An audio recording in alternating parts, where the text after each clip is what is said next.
నమామి భగవత్పాద శంకరం లోకశంకరం. అటువంటి శంకరుల యొక్క పాదములు పట్టుకుంటే ఏమందుతుంది అంటే భగవంతుని యొక్క పాదములు అందుతాయి. ఆయన పాదములకు నమస్కరిస్తే, ఆయన పాదములు గట్టిగా పట్టుకుంటే భగవంతుని యొక్క పాదములు అందుతాయి. అందుకే సంప్రదాయంలో ఇప్పటికీ ఒక మాట చెప్తారు, బయట గురువు లేనటువంటి వారు గురువుగా ఎవరిని పెట్టుకోవాలి అంటే శంకరాచార్యుల వారిని గురువుగా పెట్టుకోవచ్చు అని చెప్తారు. అటువంటి అధికారం ఒక్క శంకర భగవత్పాదులకే చెల్లింది. ఎందుకంటే సమస్త విద్యలకు ఆలవాలము పరమశివుడు. ఈశాన సర్వ విద్యానాం ఈశ్వర సర్వభూతానాం బ్రహ్మాధిపతిర్బ్రహ్మణోధిపతిర్బ్రహ్మా శివో మే అస్తు సదాశివోం. అటువంటి సదాశివుడు ఆలయం కరుణాలయం. నమామి భగవత్పాద శంకరం లోకశంకరం. ఆయన లోకశంకరుడై లోకమునకంతటికీ ఉపకారం చెయ్యడం కోసం వచ్చారు. శం కరోతీతి శంకర, ఉపకారం చెయ్యడానికి వచ్చినవాడు కాబట్టి శంకర. ఆయన కైలాస శంకర, ఈయన కాలడి శంకర, అంతే తేడా తప్ప తత్వత ఇద్దరు ఒకరే. ఒకరు పరమేశ్వరుడుగా ఉంటే ఒకరు గురుమూర్తిగా ఉన్నారు. అటువంటి శంకరాచార్యుల వారు సాక్షాత్తు శివుడే కనుక సన్యాసాశ్రమం ఇచ్చినప్పుడు గోవింద భగవత్పాదులు ఆయనకి పేరు మార్చలేదు. సాధారణంగా వ్యక్తి పుట్టినప్పుడు తల్లిదండ్రులు ఒక పేరు ఉంచుతారు. సన్యాసాశ్రమం ఇచ్చేటప్పుడు గురువులు ఆ పేరు ఉంచరు. ఆ పేరు తీసేసి యోగపట్టా ఇస్తారు. యోగపట్టా ఇచ్చినప్పుడు వేరొక పేరు పెడతారు. ఆ పేరుతో ఉంటారు. చూడండి, కంచికామకోటి పీఠంలో మహాదేవేంద్ర సరస్వతి, చంద్రశేఖరేంద్ర సరస్వతి, జయేంద్ర సరస్వతి, శంకర విజయేంద్ర సరస్వతి, ఇంద్ర సరస్వతి అన్నది కామకోటి మఠానికి అనవాయితీ. చివర ఇంద్ర సరస్వతి ఉంటుంది. యోగపట్టా ఇస్తారు. అదే శృంగేరి పీఠం తీసుకున్నారనుకోండి, చివర భారతి వాళ్ళకి అలవాటు.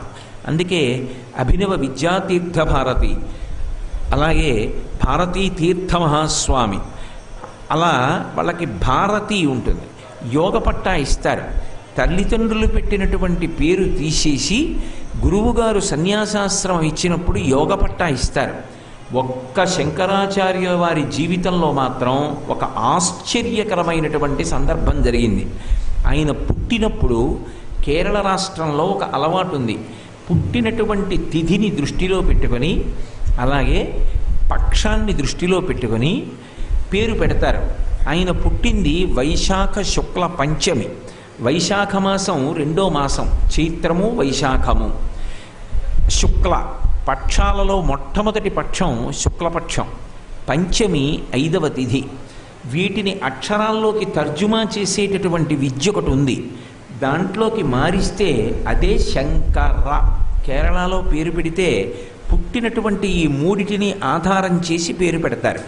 అందుకే శంకరాచార్యుల వారి తల్లిదండ్రులు సాక్షాత్ కైలాస శంకరుడే పుట్టాడు మా కడుపున అని శంకర అని పేరు ఉంచారు. యథార్థానికి గోవింద భగవత్పాదులు సన్యాసాశ్రమం ఇచ్చినప్పుడు ఈ పేరు తీసేసి వేరొక పేరు ఉంచాలి.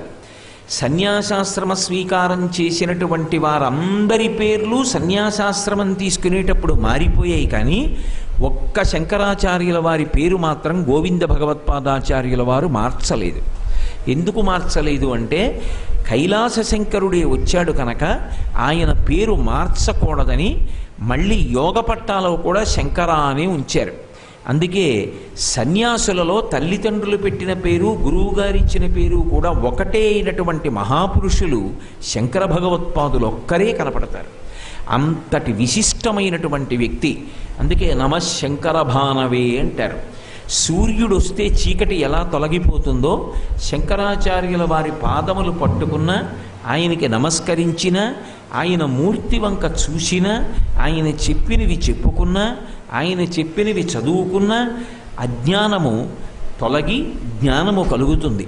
అంతటి గొప్ప గురుస్వరూపం శంకర భగవత్పాదులు.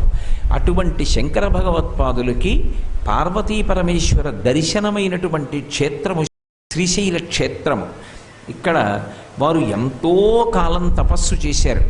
అందుకే ఈ క్షేత్రం అంటే మళ్ళీ శంకరాచార్యుల వారి యొక్క వేరొక అవతారంగా చెప్పబడినటువంటి కంచికామకోటి పీఠపు 68వ పీఠాధిపతి అయినటువంటి మహాపురుషులు శ్రీ శ్రీ శ్రీ చంద్రశేఖరేంద్ర సరస్వతీ స్వామి వారికి కూడా ఎనలేని మక్కువ. ఒకానొకప్పుడు వారు ఈ శ్రీశైల క్షేత్రంలోనే ఉండిపోవాలనుకున్నారు.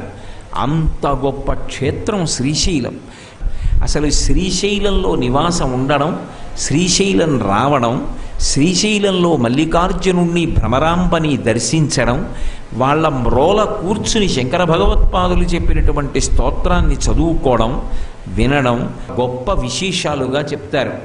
శంకరాచార్యుల వారు ఈ క్షేత్రంలో విరాజమానులైనటువంటి మల్లికార్జునుడు భ్రమరాంబను ఉద్దేశించి ఒక అద్భుతమైనటువంటి శ్లోకం చేశారు. ఆ శ్లోకం నిజానికి ప్రతివారికి కంఠగతం కావాలి. ఎందుకంటే ప్రార్థన అని ఒక మాట ఉంటుంది. ప్రార్థన అంటే మనం భగవంతుణ్ణి నాకు ఇది ఈ అని అడగడం. అసలు శ్రీశైలం వస్తే ఏ శ్లోకం తప్పకుండా అందరూ చెప్పాలో అటువంటి శ్లోకాన్ని శివానందలహరిలో మన కోసమని శంకరాచార్యుల వారు అందించారు. ఆ శ్లోకం చంద్రశేఖరేంద్ర సరస్వతీ స్వామి వారికి ప్రాణతుల్యం. అందుకే ఇప్పటికీ కామకోటి మఠంలో ఎదురుగుండా శ్లోకం యొక్క ఆఖరి పాదం కనపడుతుంది శంకరాచార్యుల వారి పక్కనే. అందులో శంకరులు భ్రమరాంబ మల్లికార్జునులను ఉద్దేశించి ఒక అద్భుతమైనటువంటి మాట అంటారు. భృంగీచ్ఛానటనోత్కటక్కరిమదగ్రహీ స్ఫురన్మాధవాహ్లాదో నాదయుతో మహాసితవపు పంచీషు నాచాధృత సత్పక్షస్సు మనోవనేషు సపునః సాక్షాన్మదీయే మనోరాజీవే భ్రమరాధిపో విహరతాం శ్రీశైలవాసీ విభు అన్నారు. మనం దర్శనం చేసినప్పుడు ముందు శివలింగాన్ని భ్రమరాంబని సాంప్రదాయికంగా దర్శనం చేసినా నిజానికి వాళ్ళిద్దరూ వేరై ఉంటారా? వాళ్ళిద్దరూ వేరై ఉండరు. శివశక్త్యాయుక్తో యది భవతి శక్త ప్రభవితిం నచే దేవం దేవో నకలు కుశల స్పందితుమపి అతస్త్వాం ఆరాధ్యాం హరిహర విరించాదిభిరపి ప్రణంతుం స్తోతుం వా కథమకృత పుణ్య ప్రభవతి అంటారు శంకరులు సౌందర్యలహరిలో. పాలు, పాల యొక్క తెల్లతనము, ఈ జాజిపూలు, జాజిపూల యొక్క సౌరభము, అలాగే వజ్రము, వజ్రము యొక్క కాంతి, సూర్యుడు, సూర్యుని యొక్క ప్రభ, చంద్రుడు, చంద్రుని యొక్క వెన్నెల ఎలా ఒకదానిని ఒకటి ఆశ్రయించి ఒకదాని నుండి ఒకటి వేరుపడవో అలా భ్రమరాంబ మల్లికార్జునులు కూడా ఎప్పుడూ ఒకరితో ఒకరు కలిసి ఉంటారు తప్ప నిజానికి వాళ్ళు ఒకరితో ఒకరు విడి ఉండేటటువంటి లక్షణము ఉన్నవారు కారు. అందుకే శంకరాచార్యుల వారు ఇద్దరినీ కలుపుతూ కలిపినటువంటి ఆ విశేషాన్ని వర్ణిస్తూ మనం ఎలా ప్రార్థన చెయ్యాలో, అసలు వాళ్ళని ఏమడగాలో, ఎంత అందంగా అడగాలో చెప్తూ ఒక అద్భుతమైనటువంటి శ్లోకం చేశారు. అందులో ఎక్కడ తన పేరు ముద్ర వాడలేదు. ఎందుకు వాడలేదు అంటే ఇది శంకరాచార్యుల వారు చేశారు అని ఆ శ్లోకం చదివితే దాని ఫలితం శంకరులకు వెళ్ళాలని కాదు. ఆయన అది వ్రాసిన ఎవరు వెళ్ళి భగవంతుని ముందు నిలబడి ఈ శ్లోకం చదువుతారో వాళ్ళకే ఆ ఫలితం వెళ్ళాలన్న ఉద్దేశ్యంతో ఆ శ్లోకాన్ని అలా రచన చేసి ఇచ్చారు. ఒక పరమాద్భుతమైనటువంటి ప్రార్థనా శ్లోకంగా దీన్ని పెద్దలు భావన చేస్తారు. అందులో ఇదే శ్లోకం చదివితే ఒకలా చదివితే ఒక అర్థం వస్తుంది, అదే శ్లోకాన్ని ఇంకొక రకంగా చెప్తే ఇంకో అర్థం వస్తుంది. రెండు అర్థాలు వచ్చేటట్టుగా ఒకే శ్లోకాన్ని రచించారు.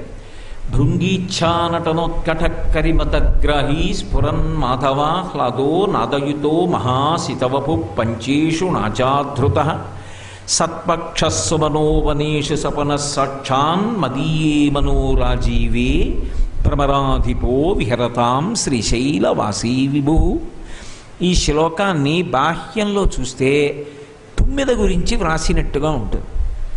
పైకి పరిశీలించారనుకోండి, శ్లోకాన్ని లోపలికి పరిశీలించకుండా పైకి చదివారనుకోండి, ఎవరి గురించి చెప్తున్నారండి శ్లోకం అన్నారనుకోండి, ఆ శ్లోకం ఒక తుమ్మెద గురించి చెప్తున్నారు. ఇక్కడ భ్రమరాంబ ఏ రూపంలో ఉంది? తుమ్మెద రూపంలో ఉంది. ఆవిడ పేరే భ్రమరం, భ్రమరాంబ. అంబ అంటే అమ్మ. భ్రమర రూపంలో ఉన్న అమ్మ కాబట్టి ఆవిడకి భ్రమరాంబ అని పేరు. అందుకే ఉభౌ దర్వీ కుంభౌ మణిగణక సంభావిత గుణౌ తథానా పాణిభ్యాం అమృతరసమృష్టాన్న కలితౌ కలాఢ్య కళ్యాణీ కలిత సదన శ్రీ గిరసి శిరసస్యసౌ భ్రామర్యంబా రచయితుమదిష్టార్థ విభవం అని తెల్లవారితే సుప్రభాతంలో అడగట్లా ఆ తల్లిని అమ్మా భ్రమరాంబ అని పిలుస్తారు. భ్రమరం అంటే తుమ్మెద. అందుకే ఇక్కడ అలంకారం చేసినప్పుడు కూడా ఆ చీరకట్టు ఇలా రెక్కలతో ఉన్నట్టుగా ఉంటుంది. ఒకప్పుడు ఆకాశవాణి కర్నూలు కేంద్రం వారు, విజయవాడ కేంద్రం వారు అమ్మవారి దేవాలయం వెనకాతల లోపల కాకుండా గోడ వెనక రికార్డ్ చేసి ఆకాశవాణిలో ప్రసారం చేశారు. అమ్మవారి గుడి వెనక చెవి పెడితే తుమ్మెదల యొక్క ఝంకారం వినపడుతుండేది. ఆవిడ భ్రమర రూపంలో అరుణాసురుడన్న రాక్షసుండి సంహరించింది. అమ్మవారు భ్రామరి అయి భ్రమరాంబయ్యి ఆమె ఆడతుమ్మెద రూపంలో ఉంటే పరమశివుడే రూపంలో ఉంటాడు. గండు తుమ్మెదయ్యి మగ తుమ్మెద రూపాన్ని ఆయన పొందుతాడు. అందుకే శ్లోకం పైన పరిశీలించారనుకోండి ఒక తుమ్మెద గురించి చెప్పినట్టుగా ఉంటుంది. మీరు చూడండి, భృంగీచ్ఛా నటనోత్కట ఉత్కట. ఉత్కట అన్న మాటకు అర్థం ఏమిటంటే ఇంకా మళ్ళీ ఏదో రాజీపడన ఉండదు, ఉత్సాహం మనసులో. ఏమిట భృంగీచ్ఛా నటనోత్కట ఉత్కట. ఉత్కట అన్న మాటకు అర్థం ఏమిటంటే ఇంకా మళ్ళీ ఏదో రాజీపడన ఉండదు, ఉత్సాహం మనసులో. ఏమిట ఉత్సాహం? ఒక మగతుమ్మెద ఉంది. ఆ మగతుమ్మెదకి ఏమిట ఉత్సాహం అంటే ఆడతుమ్మెద ఎటువైపు పెడుతూ ఉంటుందో అటువైపు పెడుతూ ఉంటుంది ఆ తుమ్మెద. లేదా మగ తుమ్మెద ఎటు పెడుతుందో ఆడతుమ్మెద అటు పెడుతుంది. ఈ రెండు తుమ్మెదలు కలిసి ఎగురుతుంటాయిట. ఎప్పుడు ఎక్కడ ఎగురుతుంటాయి? శ్రీశైలవాసి శ్రీశైల క్షేత్రంలో ఎగురుతాయిట ఈ రెండు తుమ్మెదలు. ఎవరా తుమ్మెదలు? భ్రమరాంబ, మల్లికార్జునుడు. పైకి రెండు తుమ్మెదలు ఎగురుతున్నాయి. ఎక్కడ ఎగురుతున్నాయి? శ్రీశైలంలో ఎగురుతున్నాయి. ఈ శ్రీశైలంలో ఎగురుతున్నటువంటి ఈ తుమ్మెదలు ఉన్నాయే, అందులో ప్రత్యేకించి మగ తుమ్మెద గురించి చెప్తున్నారు. భృంగీచ్ఛానటనోత్కట కరిమదగ్రాహి. ఈ తుమ్మెదలకు ఒక లక్షణం ఉంటుంది. ఏనుగుకి ఒక ప్రత్యేకమైనటువంటి సమయం ఆసన్నమైనప్పుడు దాని యొక్క ఈ కంటి పైభాగంలో ఈ కణత ఉంటుందే, అక్కడ నుంచి ఒక సూక్ష్మమైన రంధ్రంలోంచి మద జలం కారుతుంది. అది చాలా గొప్ప సువాసన వస్తుంది, చాలా తీయగా ఉంటుందంటారు మకరందంలా. కానీ ఆ మదజలం కారుతున్నప్పుడు అసలు దగ్గరికి వెళ్ళరు. మావటి కూడా ఏనుగు దగ్గరికి వెళ్ళడు. ఎందుకు వెళ్ళడు అంటే చాలా భయం. ఆ సమయంలో వెడితే అది పడగొట్టేస్తుంది. అది ఆడ ఏనుగుతో కలిసి తిరగడానికి ఇచ్చగించి ఉంటుంది ఆ సమయంలో. అందుకే మదజలం కారుతోంది అంటే ఆ ఏనుగుని తీసుకెళ్ళి దూరంగా కట్టేస్తారు. వెళ్ళకండి, దానికి మదజలం కారుతోందంటారు. ఒకవేళ మీరు అక్కడ నిలబడి ఎదురుగుండా చూస్తుంటే అది చెరుకు కర్ర తీసి కొడుతుంది అంత దూరం. అంత పౌరుషంతో ఉంటుంది అది. అప్పుడు అది ఆడ ఏనుగుతో కలవడానికి సిద్ధపడి ఉంటుంది. అప్పుడు దాని దగ్గరికి ఏం పెడతాయంటే ఆ మదజలం తాగడానికి తుమ్మెదలు పెడతాయి. మగ తుమ్మెద ఆడ తుమ్మెద కలిసి పెడతాయి. అందున మదజలం తాగేటప్పుడు ఒక ప్రత్యేకత ఉంటుంది. ఆడ తుమ్మెదకి కొసరి కొసరి తాగిస్తుంది మగ తుమ్మెద. గజేంద్రమోక్షణ ఘట్టంలో వర్ణిస్తారు. అలా కరిమదగ్రాహి ఏనుగుల యొక్క మదజలాన్ని తాగేటటువంటి అలవాటు ఉన్న ఓ గండు తుమ్మెద, ఓ మగ తుమ్మెద అంటే దానితో ఆడతుమ్మెద కూడా ఉన్నది అని అర్థం. అది ఎక్కట? శ్రీశైల క్షేత్రంలో. మీరు ఇప్పటికేటువంటి మదజలం కారుతున్నటువంటి ఏనుగుల్ని చూడాలి అంటే గురువాయూరు క్షేత్రానికి వెడితే కనపడతాయి. గురువాయూరులో కృష్ణ పరమాత్మకి ఎన్నో ఏనుగులు బహూకరిస్తూ ఉంటారు. ఆ ఏనుగులకు ఒక పెద్ద శాల ఉంటుంది గురువాయూరులో. ఇప్పటికీ రాత్రి 9 అయితే ఆయనకి ప్రత్యేకంగా గజోత్సవం జరుగుతుంది. దేవాలయం అంతా కూడా ఏనుగులు నడుస్తాయి ఆయన మూర్తిని పట్టుకుని. అవి ఏనుగుల్లో ఉండవు, పెద్ద పెద్ద పర్వతాల్లో ఉంటాయి. ఆ ఏనుగులన్నీ ఒక వరుస క్రమంలో ప్రదక్షిణంగా పెడతాయి రాత్రి.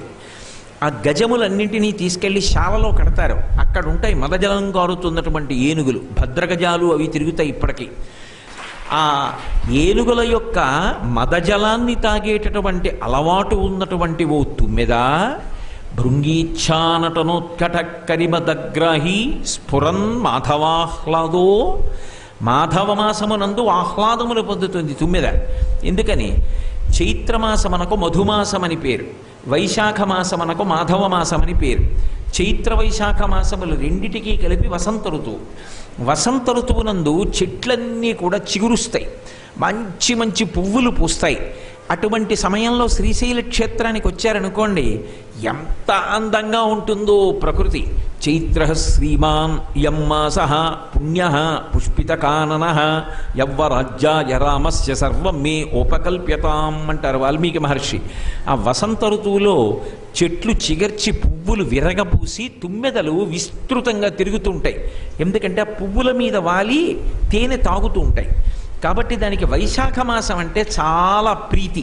అంతర్లీనంగా ఏమిటి విశేషం? ఆ వైశాఖ మాస శుక్లపక్ష పంచమి నాడే పరమశివుడు శంకరాచార్యులు వారిగా వచ్చి ఈ శ్లోకం ఇస్తున్నారు మనకి.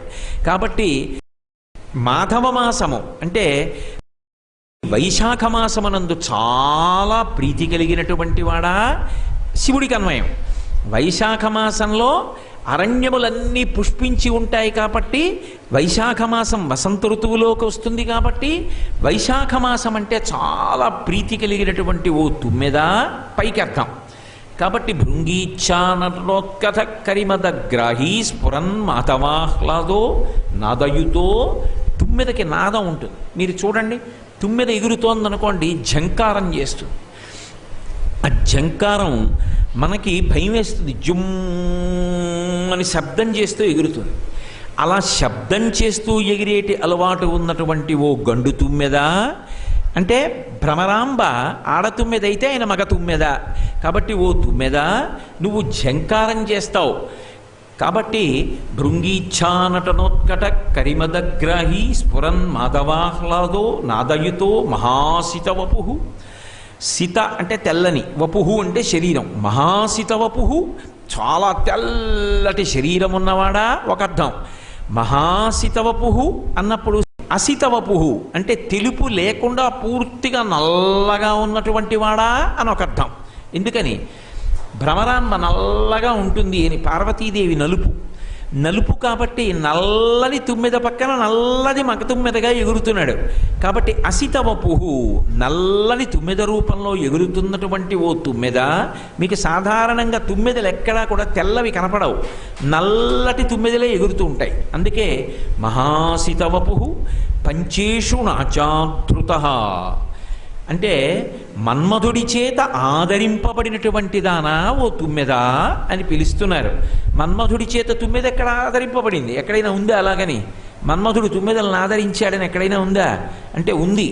శంకరాచార్యుల వారు సౌందర్యలహరి చేస్తూ ఒక అద్భుతమైనటువంటి శ్లోకం చెప్పారు. అందులో ఓ మాట అంటారు, ధను పౌష్పం మౌర్వీ మధుకరమయీ పంచవిశిఖ వసంతు సామంతో మలయమరుదాయోధనరథ తథాప్యేక సర్వం హిమగిరిధృతే కామపి కృపాం అపాంగతే లబ్ధ్వా జగదిదమనంగో విజయతే అన్నారు. పరమశివుడు మన్మధుణ్ణి భస్మం చేసేశాడు, కాలి బూది అయిపోయాడు. పార్వతీదేవి ఒకటి, భ్రమరాంబ ఒకటి కాదుగా. భ్రమరాంబ మన్మధుణ్ణి అపాంగతే లబ్ధ్వా, ఆవిడ రతీదేవి ఏడుస్తుంటే అయ్యో పాపం మన్మధుడిని బతికిద్దామని ఇలా చూసింది. ఇలా పొట్టి చూపు చూసేటప్పటికీ మన్మధుడికి ఎంత శక్తి వచ్చింది అంటే ధను పౌష్పం, ఆయన యొక్క ధనస్సు పువ్వులతో చేయబడి ఉంటుంది. మౌర్వీ మధుకరమయీ, దాని వింటి నారి తుమ్మెదల బారు నిలబడి ఉంటుంది. లోకంలో ఎక్కడైనా ఇలా పువ్వులు తీసుకుని పువ్వులతోటి ధనస్సు కట్టి వెనక వింటి నారిని తుమ్మెదలతో పెట్టారనుకోండి, తుమ్మెదలు నిలబడతాయా ఒక వరుసలో? అవి ఎగిరి ముందున్న పువ్వుల మీదకి వెళ్ళిపోతాయి. కానీ మన్మధుడు తుమ్మెదల్ని ఆదరించి ధనస్సుని పువ్వులతోటి తుమ్మెదలతోటి వింటినారిని చేసుకున్నాడు. ధను పౌష్పం మౌర్వీ మధుకరమయీ పంచవిశిఖ, 5 బాణాలు ఉంటాయి, పుష్పబాణాలు మన్మధుడి దగ్గర. వసంతు సామంతో, ఆయన యొక్క స్నేహితుడు వసంతుడు, వసంత ఋతువు. మలయమరుదాయోధనరథ, మలయ పర్వతం మించి వచ్చేటటువంటి గాలి ఆయన యొక్క రథం. అది ఎటు కావాలంటే అటు వెళ్ళదు, దాని ఇష్టం వచ్చిన వైపు అదిపోతుంది. రథం ఎక్కినవాడు అటువైపు శత్రువు ఉంటే అటువైపు వెడదామంటే శత్రువు ఉన్నవైపు కాకుండా రథం ఇలా పోతే ఇంకా యుద్ధం ఏం చేస్తాడు? అన్నీ బలహీనమే. పువ్వులతో ధనస్సు, తుమ్మెదలతో వింటినారి, 5 పుష్పబాణాలు, ఆ మలయ పర్వతం మించి వచ్చేటటువంటి గాలి రథం. మలయమరుదాయోధన రథ తథాప్యేక సర్వం హిమగిరిసుతే కామపి కృపాం. ఇది చాలదన్నట్టు వసంతుడు స్నేహితుడు, ఆయన ఒక్క చైత్ర వైశాఖ మాసాల్లో ఉంటాడు, మిగిలిన 10 నెలల్లో కనబడ్డ అసలు ఆ స్నేహితుడు. అంత గొప్ప స్నేహితుడు. అన్నీ చాలా బలహీనమైనటువంటి ఉపకరణములు. అయితేనే మన్మధుడు కానీ బాణం వేశాడా, తపస్సు చేసుకుంటున్న వాళ్ళ మనస్సులు కూడా విచలితమైపోతాయి. ఇంత శక్తి మన్మధుడికి ఎక్కడి నుంచి వచ్చింది అంటే, అపాంగత్తే లబ్ధ్వా జగదిదమనంగో విజయతే. ఇలా అమ్మవారు కడకంటి చూపు చూస్తే మన్మధుడికి అంత శక్తి వచ్చింది. ఆ మన్మధుని యొక్క ధనస్సుకి వెనక తుమ్మెదలున్నాయి. అంటే తుమ్మెదలంటే చాలా ఇష్టం ఉండబట్టి కదూ తుమ్మెదల్ని తీసుకొచ్చి వింటినారిగా కట్టుకున్నాడు. నాకు ఏది ఇష్టమో అది నేను కట్టుకుంటాను. ఏదో ఉదాహరణకి నాకు చాలా రంగురంగులున్న పంచి ఇష్టం అనుకోండి, రంగు పంచె కట్టుకుంటాను. తెల్లటి పంచి ఇష్టం అనుకోండి, తెల్లటి పంచె కట్టుకుంటాను. నాకు ఏది ఇష్టమో అది నేను ఆదరించి కట్టుకుంటాను. మన్మధుడికి తుమ్మెదలంటే ఇష్టం, అందుకే ఆయన యొక్క ధనస్సుకి వింటినారిగా తుమ్మెదలు ఉన్నాయి. కాబట్టి శంకరాచార్యులు వారు అంటున్నారు, ఓ తుమ్మెద, నువ్వు మన్మధుడి చేత ఆదరింపబడ్డావు. అసలు నిజానికి శివుడు మన్మధుడి చేత ఆదరింపబడలేదు, మన్మధుడు శివుడి చేత కాల్చబడ్డాడు. వ్యతిరేకం చేశారు శంకరాచార్యులు వారు. చేసి మన్మధుని చేత ఆదరింపబడిన తుమ్మెద అంటే మన్మధుడి యొక్క బాణములలో అలా ఆ ధనస్సు వెనక తుమ్మెదల యొక్క వింటి నారి ఉంటుంది. కాబట్టి అటువంటి మన్మధుడి చేత ఆదరింపబడినటువంటి ఓ తుమ్మెదా అని పిలిచారు. కాబట్టి భృంగీచ్ఛా నటనోత్కట కరిమదగ్రాహీ స్ఫురన్ మాధవాహ్లాదో నాదయుతో మహాసితవపు పంచేషుణాచాధృత సత్పక్ష సుమనోవనేషు. సత్పక్ష అంటే పక్షపాతం ఉంటుందిట తుమ్మెదకి. దేని మీద? సుమనోవనేషు. సుమనస్సులు అంటే దేవతలు అని ఒక అర్థం, సుమనస్సులు అంటే మంచి భక్తి కలిగిన వారు అని ఒక అర్థం, సుమనస్సులు అంటే పువ్వులు అని ఒక అర్థం. పువ్వులంటే తుమ్మెదలకి చాలా ఇష్టంట. అక్కడ వజ్రాలు పొయ్యండి, వైఢూర్యాలు పొయ్యండి, పళ్ళెంలో తేనె పొయ్యండి, తుమ్మెద వచ్చి పళ్ళెంలో తేనె పోసినా తాగదు. వజ్రాలు అక్కడ పెట్టండి, తుమ్మెద వాలదు. పువ్వు కనపడితే దాని మీద వాలుతుంది. ఎందుకని? తుమ్మెదకి పువ్వు అంటే ఇష్టం. కాబట్టి సత్పక్ష సుమనోవనేషు, పువ్వుల మీద పక్షపాతం ఉన్నటువంటి ఓ తుమ్మెద, సత్పక్ష సుమనోవనేషు సపున సాక్షాన్ మదీయే మనోరాజీవే భ్రమరాధిపో విహరతాం శ్రీశైలవాసీ విభు. శ్రీశైలంలో ఎగురుతున్నటువంటి ఓ మగ తుమ్మెద, నీతో పాటు ఒక ఆడతుమ్మెద ఉంది, నీ భార్య. నీ భార్య తుమ్మెద, నువ్వు ఇద్దరూ కలిసి శ్రీశైలంలో ఎగురుతున్నారు. నీకు ఒక పెద్ద పువ్వు చూపిస్తా, ఆ పువ్వు నిండా తేనుంది. నీవు అక్కడ ఇక్కడ ఎందుకు తిరుగుతావు? వచ్చి హాయిగా పువ్వు మీద కూర్చోండి. సాధారణంగా ఒక పువ్వులోకి తొండం గుచ్చి తుమ్మెద తేనె తాగితే అందులో తేనె అయిపోతుంది. అప్పుడు ఆ తుమ్మెద లేచి ఇంకో పువ్వు మీద గడిపోతుంది. నా దగ్గరున్న పువ్వులో తేనె అవదు సుమా. మీరు తాగుతుంటే ఊటబావిలోంచి నీరు పుట్టినట్టు తేనె పుడుతుంటుంది. మీరు ఇంకా ఎగరక్కర్లేదు, హాయిగా కూర్చున్న తేనె తాగుతూ సుఖంగా ఉండొచ్చు. ఎక్కడుందో తెలిసే అటువంటి పువ్వు?